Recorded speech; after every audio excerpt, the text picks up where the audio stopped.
নমস্কাৰ পুনৰ নতুন ভিডিঅ'লৈ সকলোকে স্বাগতম জনাইছোঁ। আজি এখন মৰাণ অধ্যুষিত অঞ্চল, মৰাণ জনগোষ্ঠী অধ্যুষিত অঞ্চল বৰডুমচা অঞ্চলৰ এখন গাঁৱলৈ যাওঁ বিহু চাবৰ কাৰণে। তাৰ ওপৰতে মই ভিডিঅ'টো বনাইছোঁ। আচলতে এই বৰডুমচা ঠাইখন এটা সময়ত অতি স্পৰ্শকাতৰ ঠাই আছিল। বৰ্তমানেও কিছু কিছু অঞ্চলত, অতি ভিতৰুৱা অঞ্চলত বৰ্তমানেও সংযুক্ত মুক্তি বাহিনী অসমৰ প্ৰভাৱ আছে। তেনেকুৱা এখন গাঁৱলৈ যাওঁ আমি বিহু চাবৰ কাৰণে। তাকে এই ভিডিঅ'টো চাওক। গৈ আছোঁ অসম অৰুণাচলৰ সীমান্তৰেদি যাম আমি। আচলতে অৰুণাচলত সোমাই যাম। গৈ যাওঁ ভিডিঅ' বলক।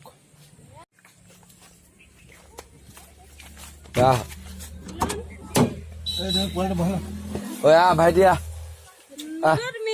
আমাৰ লগত আমাৰ লগত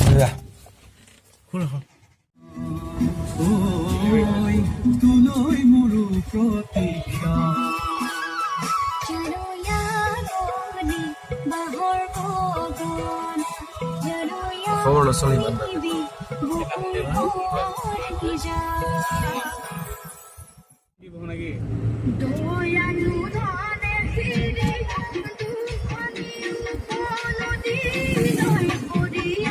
লেফ্ট চাইডে হ'ব লাগে।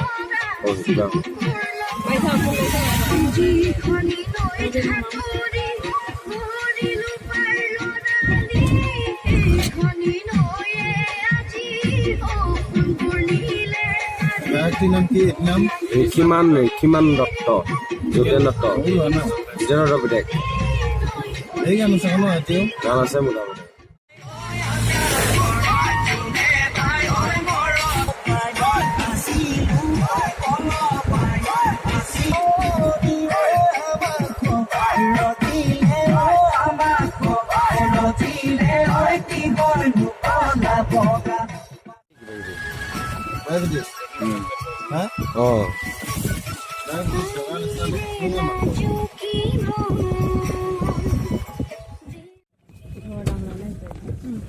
এই কি হৈছে এতিয়া লাগিলে পুৱাই যদি নাচিব পাৰিবিচোন। একো নহয় নহয়, কঁকাল ভাঙি ভাঙি নাচিবি ক, হাত দাঙি দাঙি নাচিবি। আমি নকওঁগে, দৰকাই নাই। ইমান বেয়া ৰাস্তাত আনিলি যে বিহু চাবৰ কাৰণে।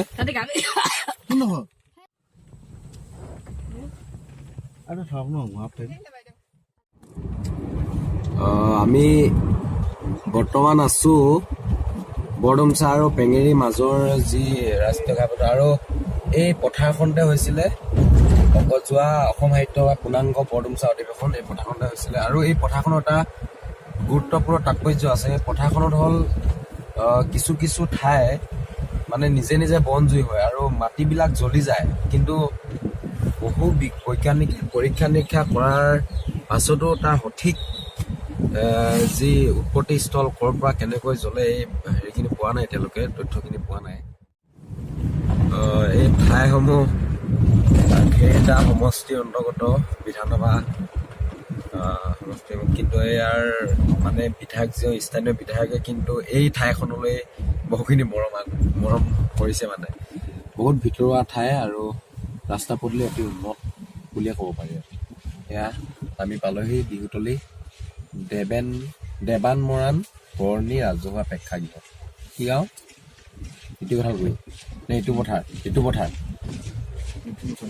লিখিত ভাষা ইটো পথাৰ, আৰু আমি কথিত ভাষা কথিত গাঁৱৰ ইটো কথা গৈ আছে। ডেকালৰ কবাজনো আছে। ভাইটি নামা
বিহু চাই আহিলোঁ, গছতলৰ বিহু। ইতিমধ্যে আন্ধাৰ হৈ আহিছে। আচলতে এই অঞ্চলসমূহক বিশেষত্ব হিচাপে লৈ মই এইকাৰণে ভিডিঅ'টো বনালোঁ যে এই অঞ্চলসমূহৰ এটা সময়ত যেতিয়া প্ৰায় 2006 চনৰ আগৰ সময়ছোৱাত আৰু প্ৰায় 1991 চনৰ পৰা আৰু 2006 চনৰ মাজৰ এই সময়ছোৱাত এই অঞ্চলৰ মানুহৰ মাজত বিহুৰ সময়ত তেওঁলোকৰ কোনো ৰং অহা নাছিল, কোনো ৰং ৰহস্য অহা নাছিল, তেওঁলোকে কোনো ফূৰ্তি ফাৰ্তা কৰি হোৱা নাছিল ভালদৰে। আচলতে তাৰ মূল কাৰণসমূহ হ'ল আলফাৰ নামত ভাৰতীয় সেনাবাহিনী আৰু বিভিন্ন ধৰণৰ চৰকাৰী বাহিনীবিলাকে যেনেকৈ অত্যাচাৰ কৰিছিল, সেই কাৰণবিলাকতে এই অঞ্চলসমূহত বেলেগ গাঁৱৰ পৰা বিহু চাবলৈ ডেকা ল'ৰাবিলাক আহিব পৰা নাছিল। ডেকা ল'ৰা বুলি নহয়, আন বেলেগ পুৰুষসকল আহিব পৰা নাছিল, ভালকৈ আহিব পৰা নাই। আহিলেই তেওঁলোকক অত্যাচাৰ কৰে আলফাৰ নামত। এই অঞ্চলবিলাকো ভাল হৈ বিহু তেনেকুৱা এটা অঞ্চলৰ কাৰণে মই বিশেষত্ব হিচাপে লৈ ভিডিঅ'টো বনালোঁ।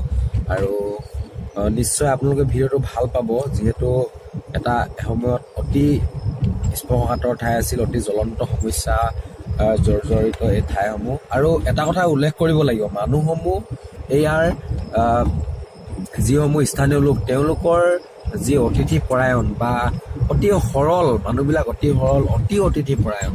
আপোনালোকেও যদি কেতিয়াবা এই অঞ্চলসমূহলৈ আহে, আপোনালোকে পাব এই লোকসকল অতি অতিথি পৰায়ণ। মই সকলোকে আমন্ত্ৰণ জনাইছোঁ, আপোনালোকে আহক।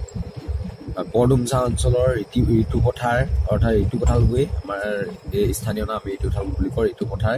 তাৰপিছত মহং, তাৰপিছত মিহলি ঋতু, তেনেকৈ কিছু গাঁও, ওচৰ গাঁও আছে। সেইবোৰলৈ আহক আপোনালোকে বিহু চাবলৈ। বিহু বুলিয়ে নহয়, এনেই বাকী সমস্যাটো আহিব পাৰে। আৰু এইখিনিকে কৈ মোৰ ভিডিঅ'টো সামৰণি মাৰিছোঁ। আৰু যদি মোৰ ভিডিঅ'টো ভাল পাইছে, বিষয়বস্তুসমূহ ভিডিঅ'টো ভাল পাইছে, তেন্তে আপোনালোকে মোৰ চেনেলটো ছাবস্ক্ৰাইব কৰক আৰু ভিডিঅ'সমূহ লাইক কৰক আৰু শ্বেয়াৰ কৰক। ধন্যবাদ।